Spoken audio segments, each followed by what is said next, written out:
Bienvenidos a su programa Respuestas Apologéticas, un espacio en donde, desde la razón, daremos respuesta a sus dudas sobre la fe. Mi nombre es Dante Urbina, apologista católico, y bueno, voy a acompañarlos en este viaje. Vamos a las preguntas. Mortificación hace referencia a darse muerte. Darse muerte no en el sentido de suicidarse, sino darse muerte en el sentido de hacer morir en sí mismo el hombre viejo, el hombre de pecado. Así, el apóstol Pablo en 1 Corintios 9:27 nos dice: castigo mi cuerpo y lo someto a servidumbre. No vaya a ser que, habiendo yo mismo enseñado a otros, vaya a quedar reprobado. Entonces, el apóstol Pablo entendía que tenía que disciplinarse. En Romanos capítulo 7, el apóstol Pablo hace referencia de que siente en sus miembros una ley del pecado que lo impulsa hacia lo malo. Dice: no hago el bien que quiero, sino el mal que no quiero, porque el pecado que está en mí me termina impulsando a ello. Oh hombre miserable, ¿quién podrá librarme de este cuerpo muerte? Así se lamenta el apóstol Pablo. Entonces él entiende que tiene que entrar a una lucha para hacer morir al hombre viejo, para hacer morir al hombre carnal y que predomine el hombre nuevo. Entonces es una lucha constante este proceso de santificación. Y es ahí donde se incorpora la mortificación.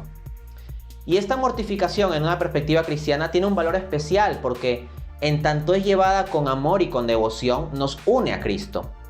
Ya lo decía Jesús en Marcos 8:34. El que quiera seguirme, que renuncie a sí mismo, que cargue su cruz y que me siga. Jesús no predicó un evangelio de prosperidad o de pura vida fácil o de placeres y todo ello. Jesús dijo con mucha claridad: el que quiera seguirme, que renuncie a sí mismo, que cargue su cruz y que me siga. Entonces, los cristianos nos unimos a Cristo no meramente como receptores pasivos de su sacrificio en la cruz, sino que nosotros mismos hacemos parte de Cristo también llevando nuestras cruces. Ahora, esto de la mortificación, por supuesto, es muy mal entendido en nuestra sociedad actual.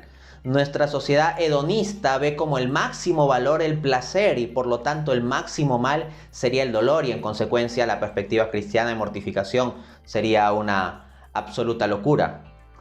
Pero si nos ponemos a pensar con más cuidado, dentro de estas gentes que rechazan la mortificación cristiana, hay una cantidad gigantesca también de mortificación. Por ejemplo, hay muchas personas que no les interesa dar culto a Dios, ni se preocupan por el destino externo de su alma, o tal vez ni siquiera creen que tienen alma, pero sí se preocupan de darle culto a su cuerpo. Adoran su cuerpo y buscan el cuerpo perfecto y hacen múltiples sacrificios para dar culto a ese Dios que es su cuerpo. Así, hacen ejercicios que son dolorosos. Muchas personas que van al gimnasio hacen ejercicios dolorosos, hasta tienen una frasecita que dice no pain, no gain, ¿no? O sea, si no hay dolor, no hay ganancia. Entonces se someten a mortificación. Mueren a sí mismos en varias cosas. Estas personas, con tal de conseguir el cuerpo perfecto, pues se someten a unas dietas muy estrictas, hacen mucho ejercicio y cosas por el estilo. O pensemos en personas que se obsesionan con el éxito laboral o académico, con el éxito en las cosas de este mundo. Pues muchas veces están noches sin dormir con tal de completar proyectos de la empresa o leer más, estudiar más por el examen y todo ello. Y no digo que esté mal, simplemente digo que se tome conciencia de que en cierto modo están castigando su cuerpo, porque pasarte horas sin dormir por estudiar, por un objetivo, por un propósito, es disciplinar tu cuerpo, en cierto modo castigarte. Pero se pasa esa disciplina por un fin mayor, y el mundo lo entiende cuando ese fin mayor es algo mundano, pero cuando se trata de Cristo, ahí sí como que se les olvida todo, ¿no? Contemplemos esto entonces. Hay personas que para ser más productivos, para estar bien despiertos, se bañan en la mañana con agua fría. Y eso es castigar el cuerpo. No es fácil cuando hace frío en el día bañarse con agua fría. Es complicado. y hay personas que lo hacen. Entonces, lo que encontramos es que en realidad la mortificación está extendida más allá del contexto cristiano. Las personas que dan culto al éxito profesional, académico, laboral, o que dan culto a buscar el cuerpo perfecto, o que buscan ser hiperproductivos o cosas por el estilo, se restringen muchas cosas, disciplinan su cuerpo. Así que esto no tendría por qué sorprender, las personas trabajan con disciplina. Si nosotros queremos lo mejor para un árbol, esto implica que lo tenemos que podar, porque eventualmente para que el árbol crezca más y mejor, hay que retirar ciertas hojas, hay que retirar ciertas ramas. Del mismo modo, para que nuestras vidas sean plenas en la virtud que nos va a llevar a la auténtica felicidad, hay cosas que retirar de nuestras vidas. Y esto nos va a llevar a la mortificación, al combate, a la disciplina. Es así, o sea, nosotros estamos dispuestos a la disciplina con tal del éxito académico o tener el cuerpo perfecto. ¿Con cuánta más razón no habrá que tener disciplina en pos de la vida eterna o el cuidado de nuestra alma? Así el Catecismo de la Iglesia Católica, en el numeral 2015, dice: no hay santidad sin renuncia y sin combate espiritual. El progreso espiritual implica la ascesis y la mortificación, que conducen gradualmente a vivir en la paz y el gozo de las bienaventuranzas. Este es un camino en que se requiere perseverancia, no basta con hacer una sola mortificación un solo día. La constancia es la clave, como la gota que horada la piedra. Ahí tenemos nuestro corazón de piedra, la piedra de los pecados, la piedra del hombre viejo. Pues ahí debe ir la gota del Espíritu constantemente, horadando, horadando, horadando. En Juan 12:24 dice Jesús: en verdad les digo que si el grano de trigo no cae en la tierra y muere, sigue siendo un simple grano de trigo. Pero si cae en la tierra y muere, da mucho fruto. Entonces, para que el grano de trigo dé mucho fruto, se requiere que caiga en la tierra y ahí en la tierra muere. No se cierra en ser un grano, sino se pierde respecto a ser un grano, de ser una mera semilla ahí cerrada, se diluye y ahí comienzan a surgir las raíces. Y eventualmente de ahí crecerá y dará mucho fruto. Para que nuestras vidas den fruto, hay ciertas cosas que tenemos que pulir, hay ciertas cosas que tenemos que sacar de nuestras vidas y esto implica una lucha. Si queremos vivir una vida cómoda, nos vamos a quedar con una vida mediocre. Las vidas que dan mucho fruto son vidas de personas que saben sacrificarse, que saben ser disciplinados. Así que recuérdalo, si quieres una vida fácil, tendrás una vida mediocre. Si quieres una vida excelsa, pues tendrás que tener disciplina. Asimismo, nosotros debemos considerar la necesidad de la mortificación, porque para progresar en santidad tenemos que disciplinar nuestra voluntad. Y una forma de disciplinar nuestra voluntad es precisamente entrenándola en las mortificaciones. Así, por ejemplo, el predicador católico Wilson Tamayo nos dice lo siguiente: cuando nosotros pecamos, nuestra voluntad se deforma y tiende hacia abajo. Y cuando nos vamos a confesar, nos absuelven. ¿Y qué pasa con nuestra voluntad? ¿Vuelve a subir? No. Nuestra voluntad sigue deformada. Nuestra alma quedó limpia, pero nuestra voluntad sigue tendiente al suelo. Con mortificación y oración tenemos que volver a levantar nuestra voluntad para que vuelva a tender al cielo. Esto es así, se requiere mortificación. Ya Jesús lo recomendaba: ayuno y oración. Esto es algo que es necesario. Hay que entrenar la voluntad. En la medida en que sepamos decirle no a placeres lícitos, estaremos capacitándonos más para saber decir no a placeres ilícitos.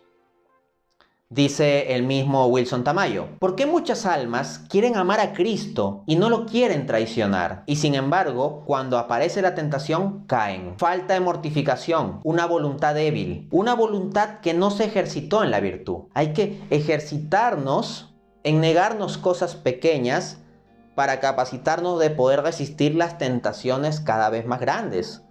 Esto es necesario. Esto es importante. Hoy en día ya no se habla de este asunto dentro de la predicación cristiana.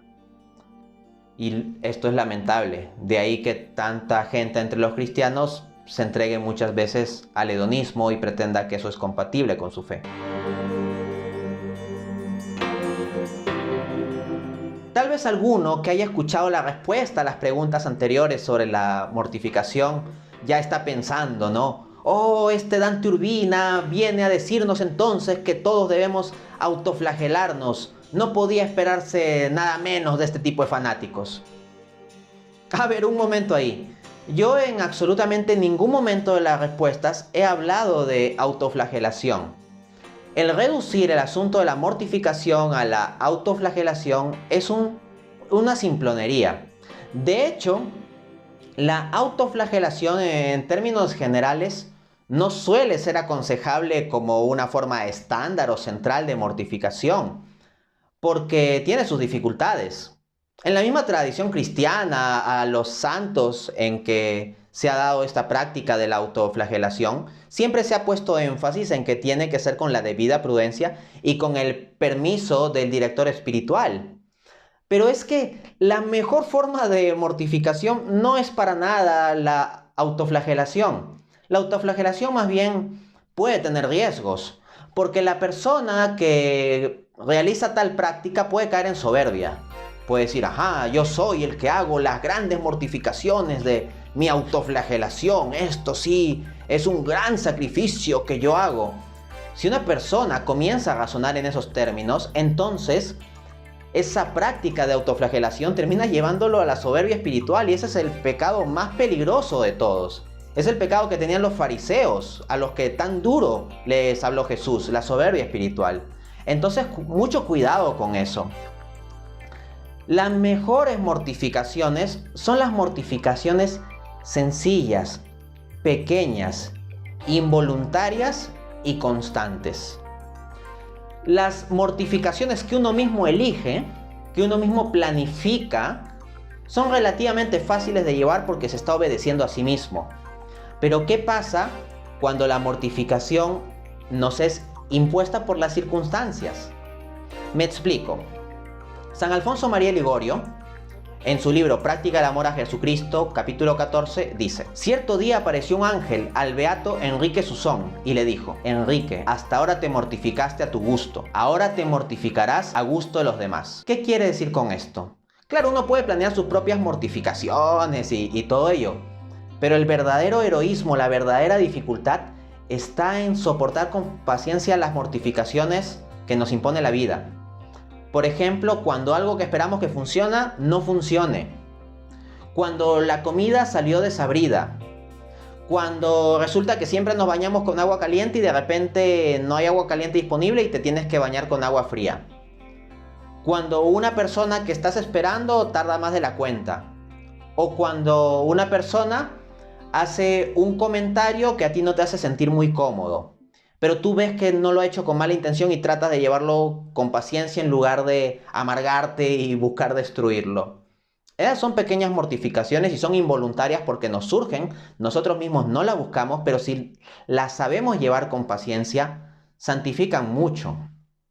Así, San José María Escrivá, en su obra Camino, numeral 173, escribe: esa palabra acertada, el chiste que no salió de tu boca, la sonrisa amable para quien te molesta, aquel silencio ante la acusación injusta, tu bondadosa conversación con los cargantes y los inoportunos, el pasar por alto cada día a las personas que conviven contigo un detalle u otro fastidiosos e impertinentes. Esto con perseverancia sí que es sólida mortificación. Esa mortificación es más segura y más valiosa para el camino de santidad que cualquier planteamiento sobre autoflagelaciones.